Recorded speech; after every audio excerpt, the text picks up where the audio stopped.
Bonjour à tous et bienvenue dans un nouveau numéro du journal télévisé de Grand Paris Info. Tout de suite les titres. Une crise dans la justice, le maire nous fait savoir son point de vue sur la situation. Une nouvelle association au sein de Paris, nos envoyés spéciaux sont allés à leur rencontre.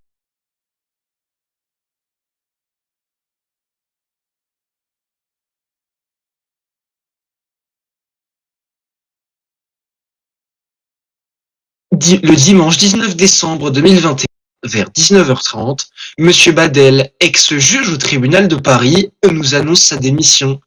Quelques heures plus tard, c'est au tour du substitut du procureur, Monsieur Mickey Angelino, et suivi de Monsieur Hu, ex-juge d'application des peines. Le maire nous explique cette situation ubuesque et les raisons de ses démissions. Du coup, bonjour monsieur le maire, merci d'avoir répondu à notre invitation. Comme nous avons pu le voir sur nos journaux différents, nous avons constaté qu'il y a une crise en ce moment dans la justice. Pouvez-vous nous en dire plus? J'ai reçu hier la démission du juge d'application des peines Nicolas Hou, ainsi que la démission du juge d'instruction Frédéric Bedel, suivi de la démission du procureur général Mickey De Angelino. Hier, j'ai eu un rendez-vous avec le dernier juge de la ville, excusez-moi, j'en appelle, le dernier juge de la ville qui m'a exprimé qu'il allait partir si jamais aucune mesure n'était prise de la part du gouvernement français, ce qui ramène donc nos effectifs à un total de un substitut du procureur et un greffier. Vous, à votre échelle, qu'est-ce que vous souhaitez faire pour changer cela? Écoutez, hier, une réunion a été menée. Oh là là, excusez-moi. Une réunion a été menée afin de trouver des solutions. Des solutions potentielles ont été trouvées. Mais moi, pour ma part, comme ce qui est de la magistrature, on a eu beaucoup de paroles. Maintenant, ce qu'on attend, c'est les actes. En effet, beaucoup de paroles ont été prononcées. Euh, C'était de la poudre de perlimpinpin, c'est clair. Donc maintenant, on attend vraiment qu'il y a des mesures qui soient prises pour que ça avance. Malheureusement, la vision du futur, pour moi, reste très pessimiste. Actuellement, la situation est très alarmante et visiblement, ça peut que s'améliorer, mais ça risque de pas s'améliorer pourtant. D'accord, donc pour vous, il est possible que la justice disparaisse totalement de la ville. Ce n'est pas une hypothèse à écarter, effectivement, au vu de la situation actuelle. Ce qu'on redoute le plus et ce qu'on va essayer que ça ne se produise pas. Mais ça va être compliqué. Qu'est-ce que vous prévoyez si un jour la justice venait à disparaître? Pour l'instant, nous n'avons aucune mesure qui ont été mises en place. Nous pourrions par exemple revenir sur l'ancien système, c'est-à-dire que ce soit les officiers de police judiciaire qui soient juges, mais cela est l'une des hypothèses que nous redoutons le plus et que nous allons tout faire pour ne pas mettre en place, parce que nous serions plus sous la République française. Donc nous allons tout faire pour que la justice revienne. Cependant, ça va pas être facile.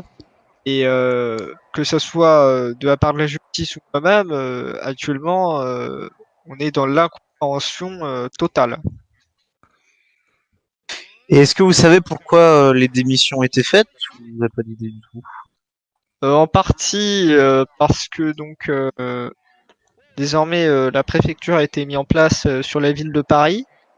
Et globalement, ce qui les a gênés, c'est l'intervention notamment des sous-préfets dans le système judiciaire. Nuit à l'atteinte, ce qui nuit, pardon, à la séparation des pouvoirs législatifs, exécutifs et judiciaires.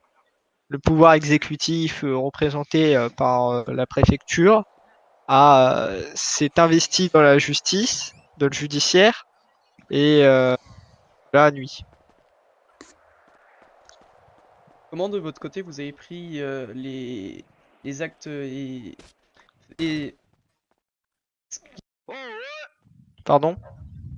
Ouais, j'ai des petits soucis de tête. Du coup, je disais, comment vous avez pris personnellement ce qui a été dit dans la lettre de démission, par exemple, de Monsieur Bedel? Bah, Ok, moi, je voilà, vous de la ai police. donné mon interprétation de la vie du juge d'instruction, enfin de l'ex-juge. Et pour ma part, sur certains points, je rejoins son avis. L'intrusion dans le système informatique, c'est quelque chose d'inadmissible. Moi-même, je comprends pas. Moi, j'y ai accès. Euh, Cependant, moi, déjà, j'étais pas très content d'apprendre que c'était un lieu qui était là pour poster des rapports qui a été utilisé à des termes de discussion. Les sous-préfets se sont mêlés de l'affaire et c'est incompréhensible.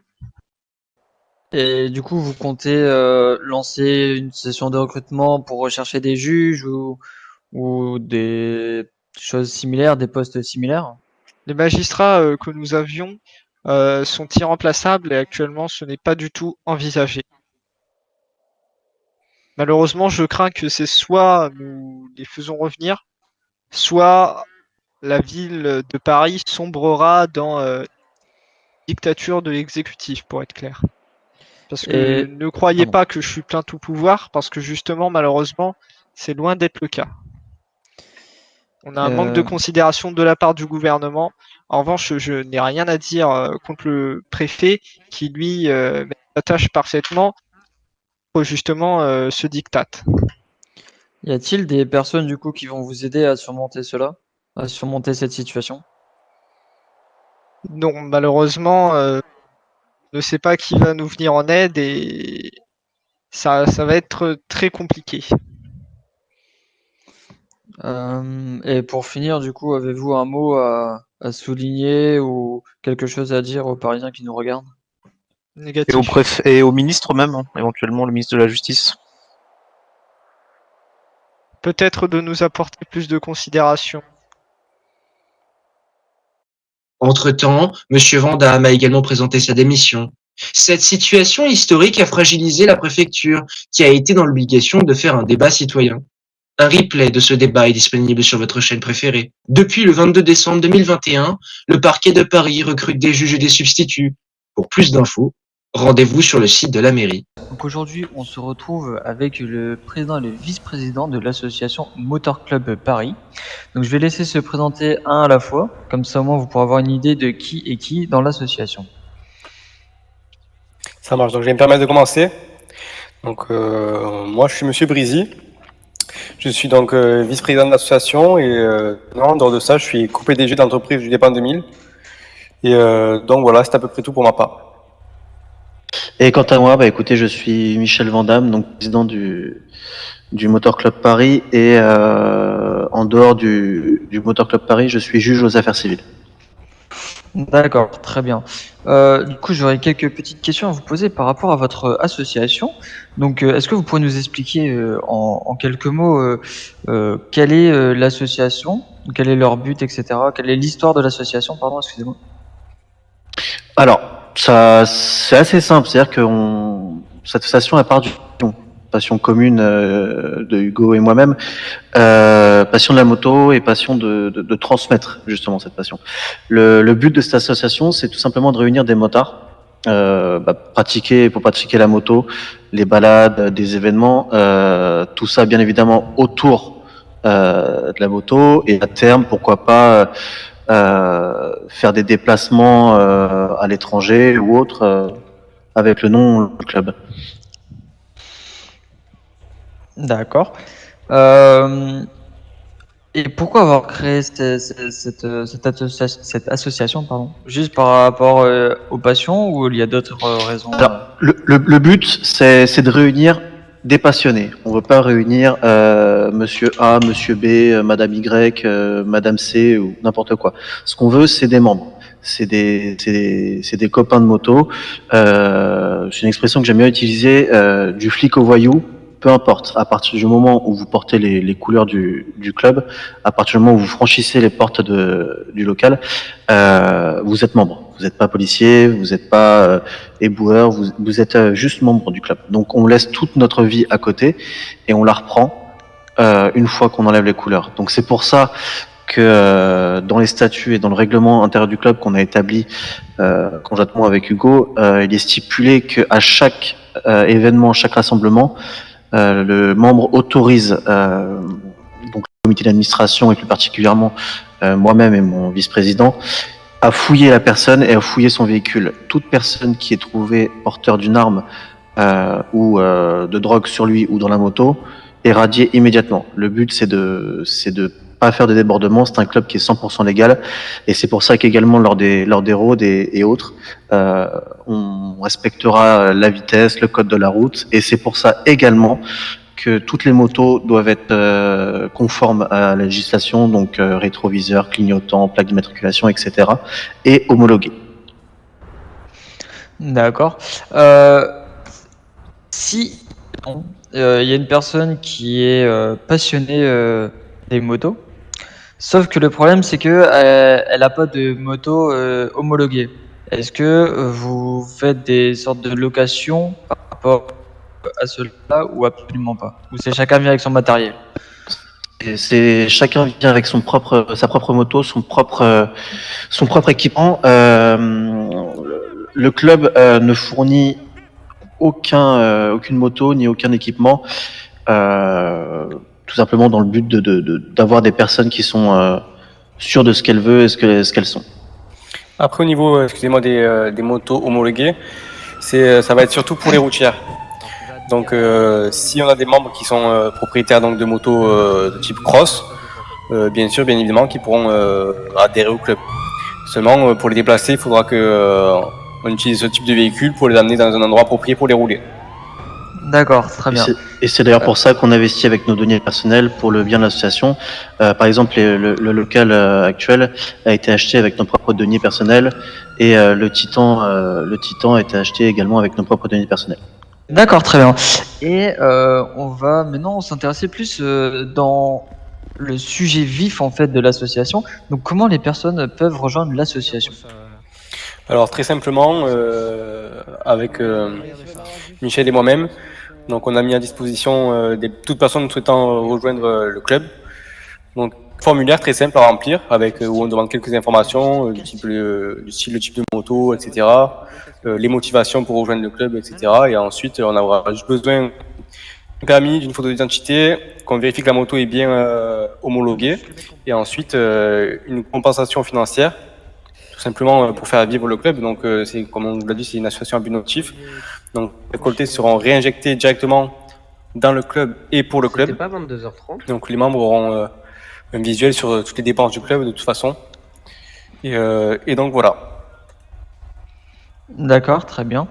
Bon, on va entamer les dernières petites questions qui nous viennent par la tête. Est-ce que vous avez des objectifs dans l'association? Donc, est-ce que vous l'avez créé, donc, comme vous avez dit, pour rassembler les passionnés de moto, les copains de la route, comme vous avez dit tout à l'heure? Est-ce que vous, personnellement, vous avez déjà atteint l'objectif que vous êtes mis, ou est-ce que vous en avez encore à l'heure actuelle? L'objectif, il sera jamais atteint. Je pense que c'est de rassembler tous les passionnés de moto. Le but, à terme, c'est de faire des grandes balades, des journées ou des week-ends entiers à se balader à 15, 20, 30 motos, voire plus si affinité, et pouvoir faire ça de façon, avec des camarades et toutes les motos seront mis à l'honneur, les copains seront mis à l'honneur également et on prendra tous du plaisir ensemble. D'accord. Pour participer du coup aux événements que l'association organise, est-ce que les personnes juste avant l'association peuvent intégrer l'association ou il y a un délai pour s'inscrire justement avant les événements? Alors du coup, comme a expliqué Hugo, donc il y a tout simplement un formulaire à remplir. Ce formulaire est disponible sur le radio D de la ville. Et une fois que l'adhésion a été acceptée, vous avez accès en tant que membre à plus d'onglets sur le site, notamment le planning des événements et pouvoir discuter tous ensemble de l'avenir du club, parce qu'encore une fois, on n'est pas deux à décider, on est au nombre de membres du club à décider. On propose des idées, on participe au club et après c'est le comité d'administration qui prendra les décisions finales. mais le but c'est de faire partager tout le monde à la vie du club. D'accord. Est-ce que vous souhaitez dire un mot aux Parisiens ou Parisiennes qui vont regarder ce reportage? Je vous laisse la parole, vous pouvez dire tout ce que vous souhaitez. Ouais, tout simplement, mesdames et messieurs, on vous attend nombreux. Donc, comme vous pouvez voir, c'est une assez bonne ambiance ici. Donc, le but, c'est de rassembler un maximum de personnes de tout type d'horizons différents pour pouvoir échanger autour d'un univers commun qui est la moto et d'une passion commune qui est celle de la moto. Donc voilà, on vous attend nombreux et je vous dis à très vite au Motor Club. Enfin, pour finir, Grand Paris Média vous souhaite de joyeuses fêtes de fin d'année et à l'année prochaine.